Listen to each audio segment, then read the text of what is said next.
Hi, today we're with John Zrebiec. So, hello, John. Can you tell me a little bit about yourself, your career, and how you became interested in diabetes? Thank you for the introduction, Liz. I graduated from Boston College School of Social Work in 1974, and then worked at a family service agency in Boston for a few years before deciding that I was going to move to California. But then I saw a posting for a job in the psychiatry department at Beth Israel Deaconess Medical Center in Boston. And even though I really wasn't interested in it, I decided to go for the interview for job interview practice. When I got there, they told me, sorry you came in, but we've already hired someone else for that job. But since you're here, maybe you're interested in a job across the street at the Joslin Diabetes Center. They have a job for a social worker on their inpatient diabetes treatment unit. And of course, the rest is history. So this is 1982, when there was very little interest in the emotional side of diabetes. In fact, most people thought that all they needed to do was find precise insulin and medication dosages. And behavioral health was really a sidelight. So over the next 20 years, our Joslin team had the exciting opportunity to change this perception. And over time, we integrated behavioral health into every program at the Joslin Diabetes Center.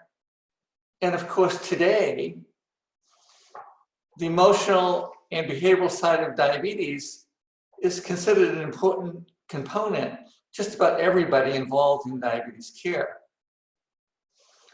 So getting back to the story, in 1982, this was the largest inpatient diabetes treatment program in the world. We had over 70 beds that were booked at least 3 months in advance. And when that unit disappeared in 1994, we were down to less than 6 patients per week. And the reason for that was because insurance stopped paying for inpatient diabetes education. So at that point, I moved to the outpatient mental health services of the Joslin Diabetes Center. And by 2001, I had become the associate director of that unit and eventually became chief of mental health services at the Joslin Diabetes Center. In that position, it was impossible not to become an expert about diabetes because you literally breathe in diabetes through your skin every day. I probably saw more people with diabetes in the course of 1 week than many professionals see in an entire year. And what was really wonderful about that was that I learned much more from my patients about the challenges of living with diabetes than I ever learned from any academic conferences. And I think that it always fascinated me in my career about how life experiences really shaped people's perceptions about their diabetes and kind of vice versa. How diabetes shaped people's perceptions of themselves.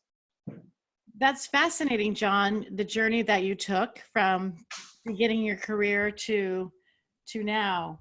I know you recently moved to the Florida area. So what made you move to Florida other than escaping the cold?